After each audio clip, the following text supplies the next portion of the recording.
The air in the room was thick with tension. Michelle's heart raced as the truth settled in. The bully had abandoned her that day, left her lying on the ground, unconscious. It was an act of cruelty so deep that Michelle's mind had erased it to protect herself. And now, the woman was standing there, taunting her. Not this time. Michelle wasn't going to let her. "You're wrong," Michelle said, her voice steady despite the storm of emotions swirling inside her.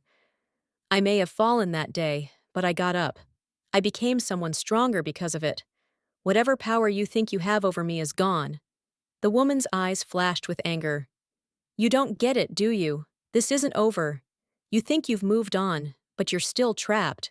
You've always been trapped." Michelle shook her head. "No. That's where you're wrong. I'm free, and you seem to have forgotten that you work for me." The woman stepped closer, her voice low and threatening. "I'll always live rent-free in your head." Michelle's heart pounded in her chest, but she didn't back down. She stood her ground, meeting the woman's gaze head-on. "I'm done with this," Michelle said, her voice firm.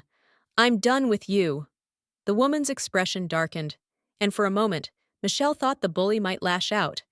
But instead, she simply smiled. A cold, bitter smile. "You'll regret this," the woman said, her voice dripping with malice. "You don't know what you've started." Michelle didn't respond. She didn't need to. She turned and walked out of the room, leaving the woman behind. As Michelle stepped out into the hallway, she felt a strange sense of relief. The truth was out, and while it hurt, it didn't break her. She was stronger than she had ever been, stronger than the woman, stronger than her past.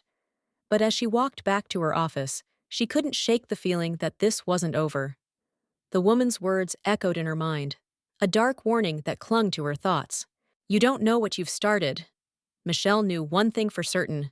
She wasn't going to let the woman control her anymore. She had faced the truth, and now she had to move forward. Whatever came next, she would be ready.